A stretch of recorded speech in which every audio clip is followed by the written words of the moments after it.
ate de oil aba here ne pui sisi a wa sha simple worutu ya san so ate de wasi wa san so we nya oil no we nya bi wa ahona ho wa san so we nya ibi wo baby oje de mo we nya no odoso ankasa e wo here ne pui mu na fe yesa ate de yenya oil no na che de yenyu agibi yenyi di ya me yemo fo nyina ho na enyu agi nti fa nguna asem de yate ne mumu nukori ashasan robo asen ye hwe ne nyu adu na ensem wo kana na yenyim de kwanbia do no oye mamani ne mumu wa ehin afarefo ne de oba ho ye oil and gas.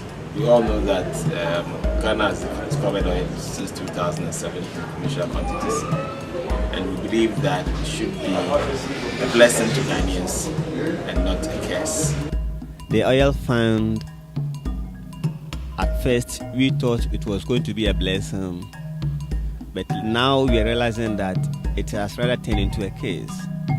Well, I think the oil industry is going to can be a tremendous benefit for Ghana if the revenues that are generated from oil are used wisely. The discovery and subsequent production of oil offshore the western coast of Ghana is expected to provide enormous opportunities for high economic growth in the areas of revenue, infrastructure, job creation, and livelihood enhancements.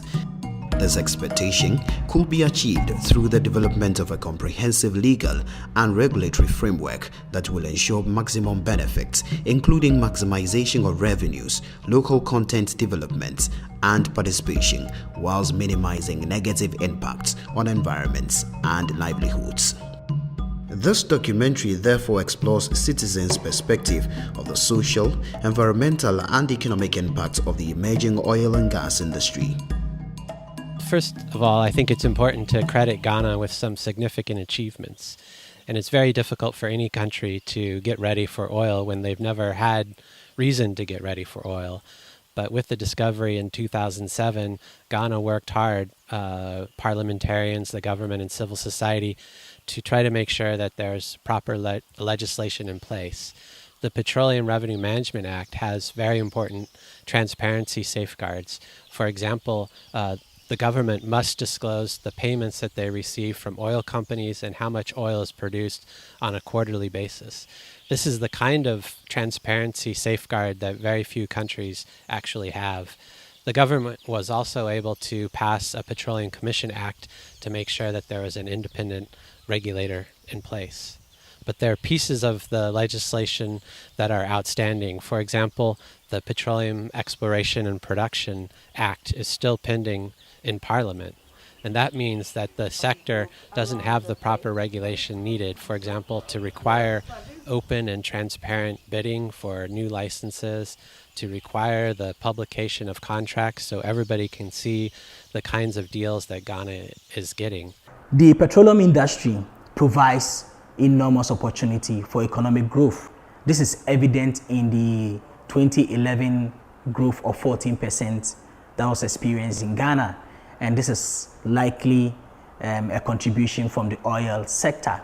But this growth can further be enhanced.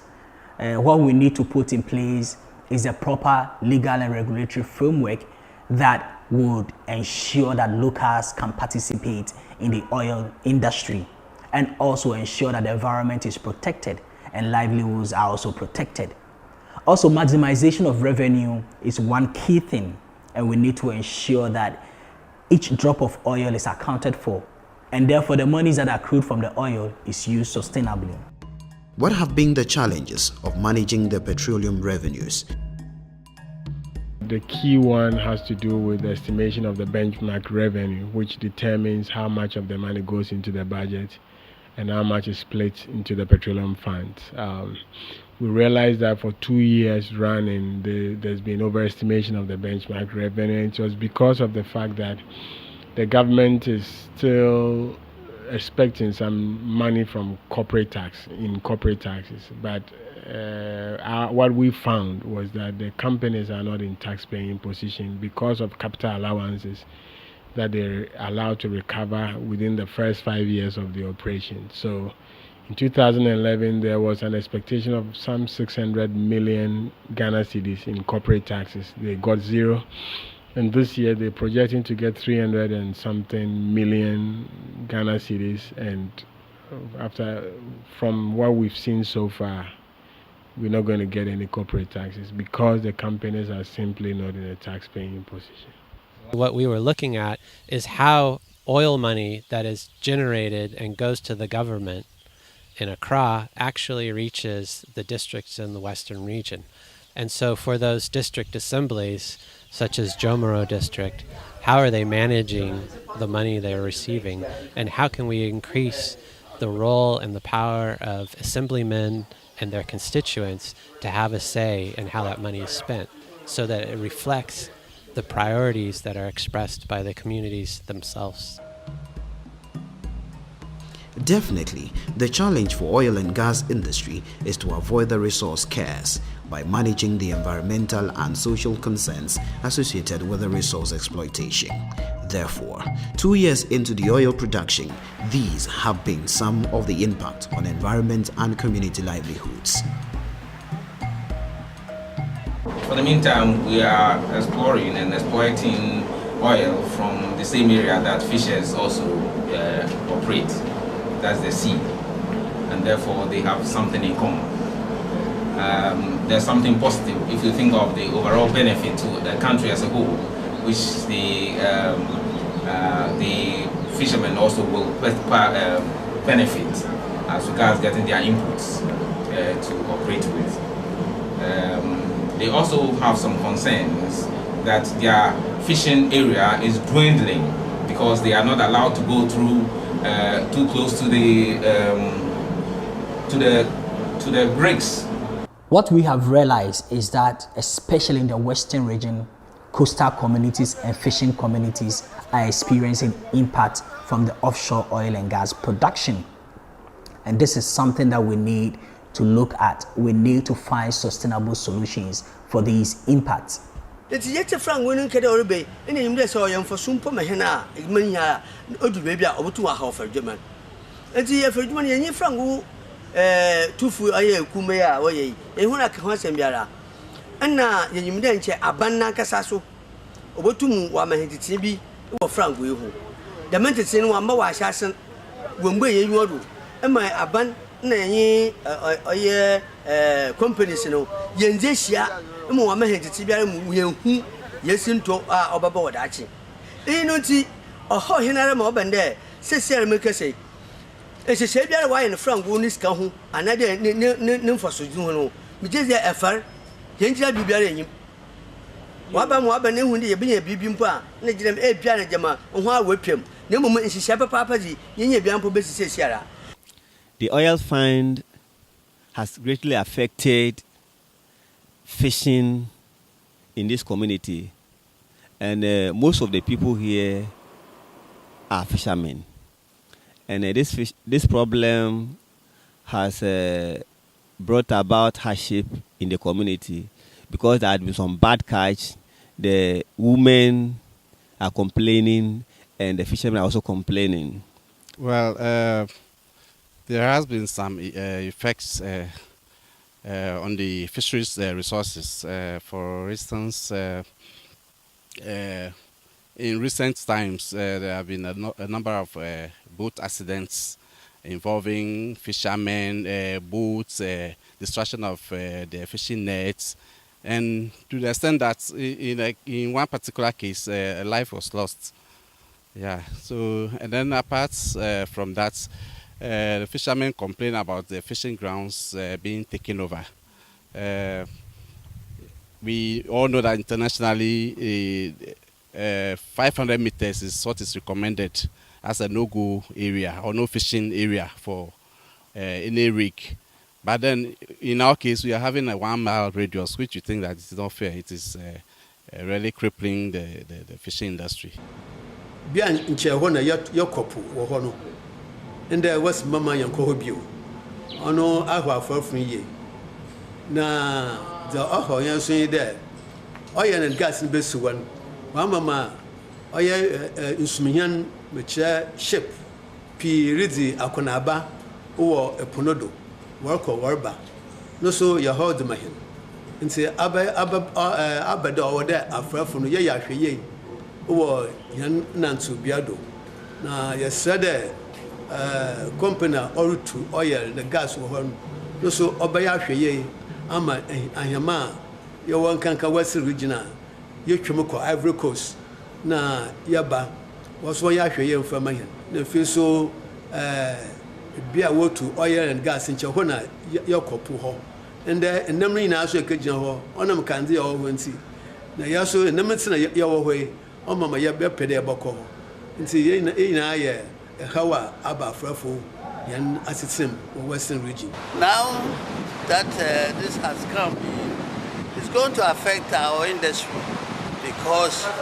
very soon more rigs will be laid across our ocean here, and then the limitation is that every rig we have to go 500 kilometers from that place, so it minimizes our operation, and then as it goes across the whole Gulf of Guinea, then we have no place to do our business. So I think then the people, the operators are not cooperating with us, and they don't even give us way to dialogue with them. We cannot have anything affecting us. There was a split, oil split around Axim. We were asking them to come over. We never heard from them. We had a dialogue at Kofodia. We asked them to come and explain certain things for us not to get an oil case. They never turned up. So I don't think they are cooperating with us, and it's going to affect our industry. We know that. And the government must come in to see how they can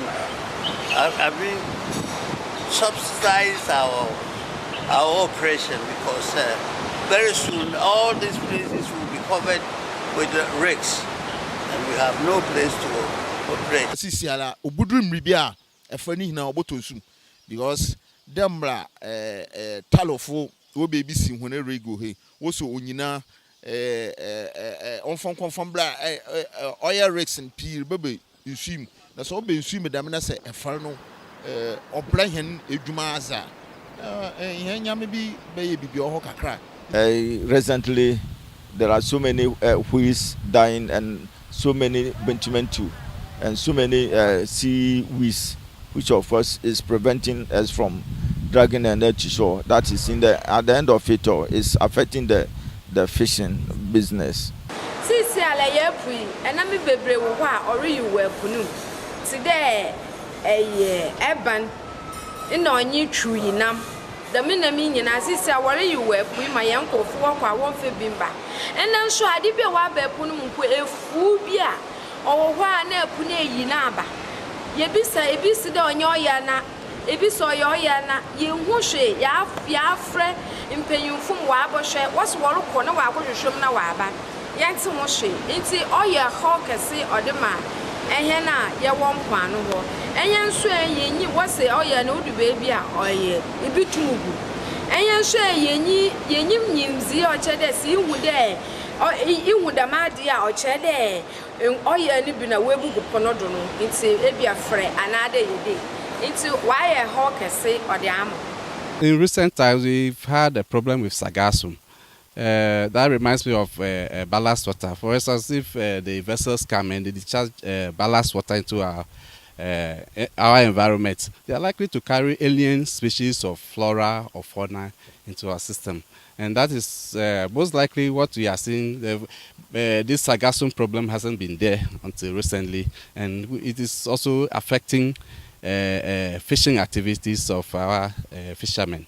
Sargassum is a type of seaweed, a brown seaweed, which floats. It's a floating seaweed, and when it is on the surface of the water, it really hinders fishing activities. Some of the negative social impacts have been loss of accommodation, because landlords are throwing out the existing tenants and giving their properties to big oil companies. That, I think, is a bit of a problem that needs to be addressed. I know one area has also been around land acquisition and land use. Huge tracts of land are being acquired by all sorts of people. The Ghana Gas Company, for example, is busily putting into action the processes of constructing the gas processing plant, which in itself will create a lot of jobs. Though the Western Corridor Gas Infrastructure Project, which is being spearheaded by the Ghana National Gas Company, is progressing steadily, there are a lot of concerns which must be addressed. The first concern is that the gas processing plant at Atuabo is located in the Amanzule wetland, and this provides higher risks for biodiversity as well as the surrounding communities, that is Semda Swazo, Anochi, and Atuabo itself. The second concern is that the Environmental Assessment Regulations of 1999, that is the LI 1652, requires the conduct of an environmental impact assessment before the commencement of projects such as the gas processing plant. Unfortunately, these provisions in the regulations was not observed. The gas processing plant started earnestly without the conduct of the environmental impact assessment, which would have further enabled the Ghana National Gas Company to have an environmental permit, and this violates the provisions in the environmental assessment regulations. In the light of these challenges, what could be done to avoid the oil curse and maximize benefit from the oil sector? In response to this question, stakeholders gave the following recommendations. Conduct a comprehensive fisheries impact assessment to outline detailed impact of oil and gas on fisheries for the development and implementation of effective mitigation measures. The Fisheries Act 625 of 2002 makes provisions for fisheries impact assessment to be conducted for activities such as oil offshore in our marine environment. The fisheries impact assessment is proposed to be conducted in addition to environmental impact assessment, and this would outline the detailed impact on fisheries so that proper and effective mitigation measures can be outlined to address the impact on fisheries. This has not been done. As an alliance, we have concerns about the processes, especially the fact that the issue of fisheries impact assessment had been completely ignored, and the processes had also not involved the impact on fisheries. We think that this is an issue that needed to be addressed properly. Government needs to get back onto the drawing board with the oil companies, especially the Jubilee partners, so that they look at the implications that the oil exploration have had on fisheries to now. We also are concerned about the impact on other coastal activities that are related to the fisheries sector. Improving communication and dialogue among stakeholders. Ghana be oil and gas no ho for supia, the mefrango no ho for supia. Mo tan de ye bobo ho ban. Ne wa mo abane de nkambom na adwen sakor. Obaba edwumayefo na wo ye oil companies no na aban nye afordom na ye edwuma no. Se ye kabom ne se yenya adwen sakor a mfoso obaba no odoso o sende ehyan afarfon ne yenye oil fo no ye hu edwuma wa nsukrum abiakor.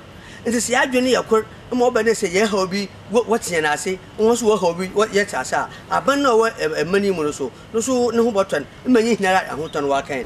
For us to coexist, I mean, if I say us, I mean the Ghana National Canoe Fishermen Council and the oil companies, we need to dialogue a lot. We need to confer, collaborate, consult, so that at least we remove that kind of suspicion. Because every fisherman now thinks that the industry has come to collapse, the oil and gas fine has come to collapse the fishing industry. Of course, I don't think that is the intent of the the oil companies or government. But because we do not interact, we are suspicious of each other, which is, I think, very bad. Of course there is risk. There is always risk of bringing a new industry, such as oil, particularly oil, to an offshore area. But the benefit is high. So if the right thing is done with that gain, you can justify the trade-off. I mean, the fishing industry, yes, it's important. It's important for food security, whereas the oil industry is important for macroeconomic earnings for the country. So they're two quite different facets, which are both very important. So there's examples around the world where they can be used very well in harmony. In most cases, there is some part of oil revenue which is used for development benefits, and there's no reason why that can't be used to help with fisheries in some places. Improving local content and ensuring participation of locals in the sector. Na edwuma bebre wo hanuma oil funu wo hia wo kwamana ne na wakafa da menyama no wode ba na nsen po yeti da yin nsu mpo was won mpo was Ghana fo wo de enye nti wo kwamana ne na wakofa ba nti mehwehwe aba ne de onye biribi e wada ma de no ho na nka afalifu isa na pudwuma ne se ya Neska kakra wo no obotum se oduboboi nsu company bia na nka oyelfi wa abafa so obotum da ahwehwe vegetables bia na nka abofi wa abafa na ne hwe we nya niska na yi de menya pa no mpo wase waje no kwakaje no beebi wa abra ye wo pamesi afu ye botum ya ato pa no ye botum ya ye bibi pa no de menje ndi da wode certificate na wadoton.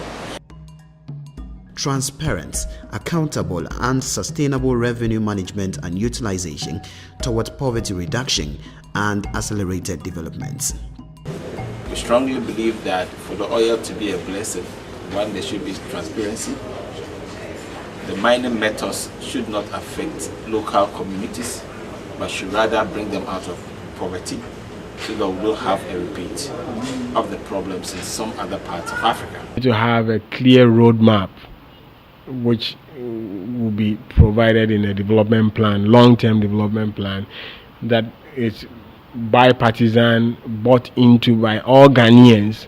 So if we agree that every money we receive from petroleum, we're going to spend it on health, that's a collective national decision. And then we're able to track the process, the progress of whatever development agenda that we've set for ourselves. And we'll be able to look back and have no regrets, rather than spending the money as and when we decide to spend the money. Sikabiara obefi oil and gas mbaban aban obahwede ye aban obahwede ye na odi bi ato ho ama ndamba yedi bi ba ye adwuma wonda brim na wodi bi so ato ho ama ndamba so the feel so samedi ba farfuma da maka da mai afofini ora aban utwesika bi do to them afarfo there onam de way adwuma wa punumu hon say atoyan chembisi punumu ho otu bago afarfo no kapma bra for adwuma no obasan obaye yatoto sa abande on set fan bi efa no yibinya faso efi ho. Well, I think the oil industry is going to can be a tremendous benefit for Ghana if the revenues that are generated from oil are used wisely.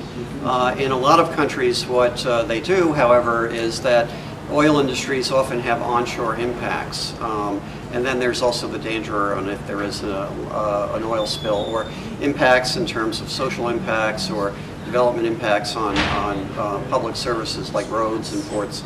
In those cases, usually what happens is that the local governments get a share of those revenues so that they can use those funds to upgrade roads or to deal with some of the socioeconomic impacts that are doing there. And I would hope that might be one thing that Ghana might want to look at, is to what extent does a share of the revenues that go into the national coffers from the offshore oil and gas, how much of that goes to the regions or the districts who are feeling most of the impacts. Improving institutional capacity and stakeholder collaboration for effective management of the petroleum sector. So we need to make sure that the environmental management plans that they're going to put in place to address some of these unintended outcomes, they are solid. So we only have to strengthen the EPA, and we have to make sure that we put pressure and demand accountability from EPA. I've always said that if the Jubilee partners let us down, I won't blame them. I'll blame the EPA, who is the statutory body empowered to protect our interests. Also, on the environmental side, there are capacities that don't exist. The Environmental Protection Agency has very little capacity to monitor the environmental impacts of the oil industry. And civil society groups and communities are stepping in. For example, Friends of the Nation is working with community level monitors so that they can report oil spills, other problems that are coming up because of the oil and gas industry. But government certainly needs to do its part to increase the capacity of the Environmental Protection Agency.